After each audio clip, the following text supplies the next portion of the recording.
तो देश में एक बार फिर से कोरोना के मामले तेजी से बढ़ रहे हैं। सबसे ज्यादा चिंताजनक स्थिति महाराष्ट्र में है। महाराष्ट्र में नाइट कर्फ्यू, रात्रि कर्फ्यू लगा दिया गया है। हालात यह है कि सिर्फ 6 राज्यों में कोरोना की 79% नए केसेस हैं। वहीं दिल्ली में 24 घंटे में 1558 नए केस सामने आए हैं। इसके अलावा गुजरात में 24 घंटे में कोरोना के 2190 नए केस मिले हैं। यानी पिछले साल की तरह इस बार भी कोरोना तेजी से बढ़ रहा है। केंद्र सरकार से लेकर राज्य सरकारों ने कोरोना को लेकर पहल की है, गाइडलाइंस जारी की हैं, लेकिन हालात काबू में नहीं आते दिख रहे हैं। इसलिए हम आपसे यही कहना चाहेंगे कि कोरोना से डरना अब भी बहुत जरूरी है, तभी इससे बचा जा सकता है। मुंबई में कोरोना के मामले तेजी से बढ़ रहे हैं, लेकिन आज सुबह दादर में स्थिति चिंताजनक दिखी। कृष्ण ठाकुर की रिपोर्ट। कोरोना के बढ़ते हुए मामले को देखते हुए राज्य सरकार ने एक बार फिर से पूरे राज्य में नाइट कर्फ्यू की घोषणा कर दी है। बीती रात यानी कि 27 मार्च से इस नाइट कर्फ्यू की इम्प्लीमेंटेशन कर दी गई है। आपको बता दें कि रात 8 बजे से लेकर सुबह 7 बजे तक ये नाइट कर्फ्यू रहेगा। उसी दौरान सेक्शन 144 इम्पोज किया गया है, यानी कि अगर 5 लोगों से ज्यादा लोग अगर एक जगह एकत्रित दिखे तो उन पर कार्रवाई की जाएगी।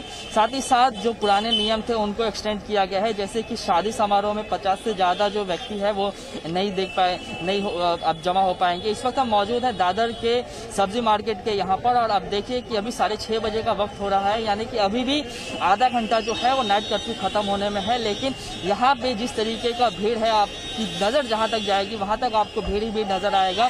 इससे आप समझिए कि जनता में कितनी जागरूकता है नाइट कर्फ्यू को लेके।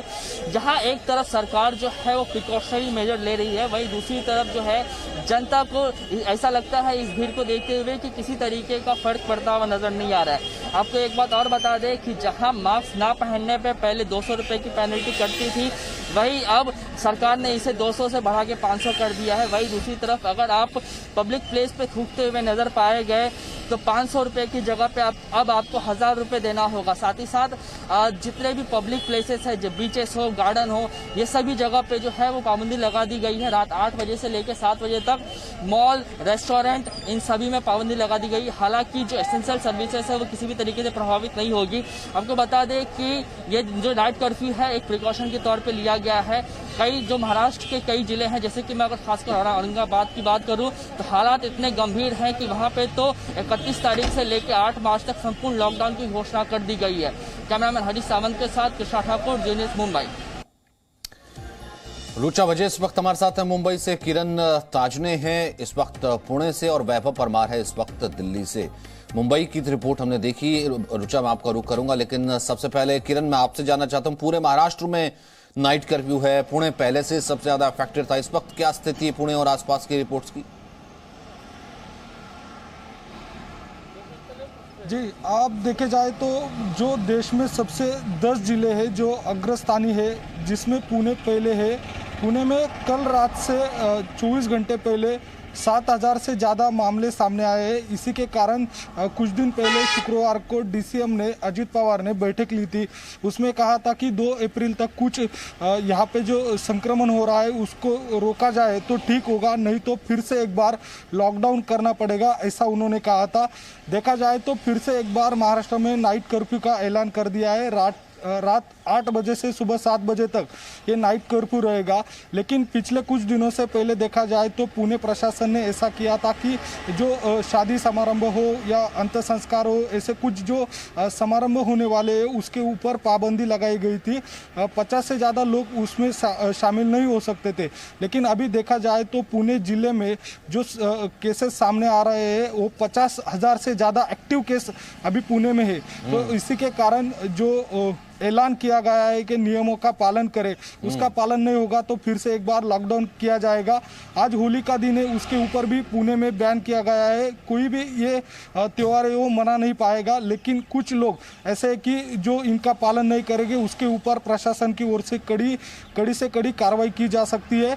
और रही दूसरी बात, जो नाइट कर्फ्यू का ऐलान किया है उनमें भी पुलिस लोग जो एक्शन मोड पर आने वाले हैं।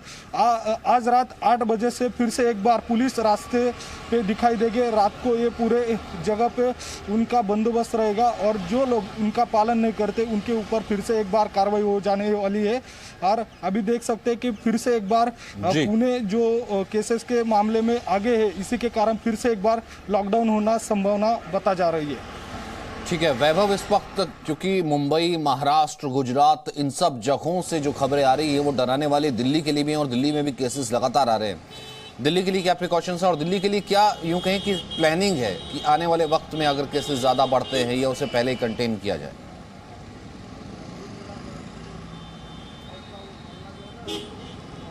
जी देखिए सचिन, बिल्कुल कोरोना के मामले जो हैं लगातार दिल्ली में बेकाबू होते जा रहे हैं। बीते 24 घंटों की मैं बात करूं तो 1558 नए कोरोना के मामले दर्ज हुए हैं, जिसमें 10 नई मौतें भी हुई हैं। ये लगातार तीसरा दिन है जब राजधानी दिल्ली में 1500 से ज़्यादा मामले कोरोना के सामने आए हैं। शुक्रवार को 1515 नए मामले सामने आए थे कोरोना के, उसके बाद शनिवार को 1534 नए मामले सामने आए थे और अब बीते 24 घंटों में 1558 नए कोरोना के मामलों का सामने आना ये संदेश है कि किस तरीके से लोगों की लापरवाही बढ़ती जा रही है। हालांकि सरकार जो है अब, क्योंकि होली का त्यौहार है, शब बारात का त्यौहार है, इसके लिए सख्ती बरतना चालू कर दी है।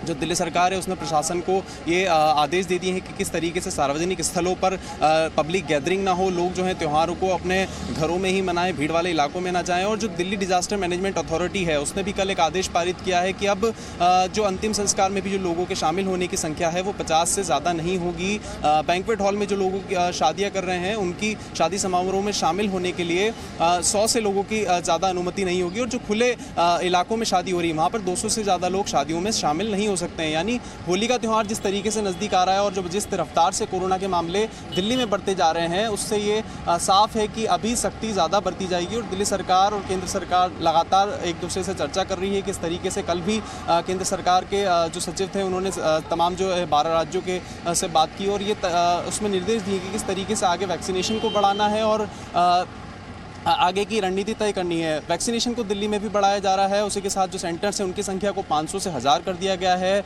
जो अभी तक 60 से 70 हज़ार लोगों को रोजाना जो टेस्टिंग की जा रही थी उसे बढ़ाकर 80 से 90 हज़ार कर दिया गया है। कुछ जगह है दिल्ली की वहाँ पर रैंडम टेस्टिंग भी की जा रही है। LNJP अस्पताल है, उसके बाहर कनॉट प्लेस जो दिल्ली का मुख्य इलाका है, सरोजनी नगर, ऐसे ये तमाम इलाके हैं जहाँ पर रैंडम टेस्टिंग की जा रही है क्योंकि मामले लगातार बढ़ते जा रहे हैं। जो 24 घंटों में मामले आए हैं 1558 जो नए मामले हैं वो 3.5 महीने के बाद सामने आए हैं। आखिरी बार यही मामले 15 दिसंबर को आए थे सामने जब 1617 कोरोना के मामले दर्ज हुए थे, लेकिन उस समय संक्रमण दर 1% बनी हुई थी। अब देखने वाली बात ये होगी कि संक्रमण दर जो है वो 1.7% तक पहुंच गई है, जो डराने वाले आंकड़े हैं। सचिन, बिल्कुल। रुचा भजे भी इस वक्त हमारे साथ हैं। रुचा, मुंबई से इस वक्त क्योंकि लगातार ये केसेस बढ़ रहे हैं और सबसे ज्यादा असर तो ऐसे पड़ रहा है, मुंबई वाले सोच रहे हैं कि ऐसा ना हो कि कंप्लीट लॉकडाउन हो जाए। अभी तो सिर्फ नाइट लॉकडाउन है, कंप्लीट लॉकडाउन तो नहीं हो जाएगा कहीं। क्या सरकार से आपकी बात हुई, आई मीन अधिकारियों से, स्वास्थ्य सचिव से और जो बाकी लोगों से एजेंसीज क्या कर रही हैं? जी, हम देख रहे हैं कि अभी जिस प्रकार से कोरोना के केसेस सामने आ रहे हैं पिछले साल की याद दिला रहा है। और अभी मुंबई का हाल देखा जाए तो मुंबई में एक दिन में 35,000 से भी ज़्यादा केसेस सामने आ रहे हैं, तो 100 से भी ज़्यादा कोरोना की वजह से मौत हो रही है। ये सही में डराने वाली बात है। कल ही जब मेयर किशोरी पेडनेकर जी, मुंबई की मेयर, उन्होंने प्रेस कॉन्फ्रेंस ली, उसमें उन्होंने ये ऐलान किया है कि अगर ये नाइट कर्फ्यू का पालन नहीं हो और अगर नाइट कर्फ्यू में भी ऐसे ही केसेस रहे तो हम लॉकडाउन की तरफ जा रहे हैं, ये उन्होंने बताया है। तो ये जो पूरे महाराष्ट्र में नाइट कर्फ्यू लगाया गया है मिशन बिगिन अगेन के अंतर्गत ये है और 15 अप्रैल तक ये नाइट कर्फ्यू रहेगा। तो उसमें रात के 8 से सुबह 7 बजे तक जो आस्थापना है, ये या बीच है, मॉल है या होटल है, ये सब बंद रहेगा। अभी अगर मुंबई की बात करें तो मुंबई में तेज़ी से टेस्टिंग भी हो रही है, कोरोना टेस्ट हो रही है हर जगह पे, जहाँ जहाँ पे भीड़ होती है, फिर वो मॉल के बाहर हो या होटल के बाहर हो या बस लोकल स्टेशन हो या बीच हो, चौपाटी हो, वहाँ पे ये टेस्टिंग हो रही है। और जो लोग नियमों का पालन नहीं कर रहे हैं उनके ऊपर कार्रवाई भी हो रही है। जो लोग पॉजिटिव आ रहे हैं और जो होम क्वारंटाइन है उन पे भी अभी ध्यान रखा जाएगा, ऐसे सरकार ने बोला है, क्योंकि वो लोग भी जो पॉजिटिव है वो लोग भी घूमते हुए नज़र आ रहे हैं। इसलिए अब जो पॉजिटिव आ रहे हैं उनके हाथ पे ये स्टैंप लगा जाएगा होम क्वारंटाइन का और उन पे भी ध्यान रखा जाएगा।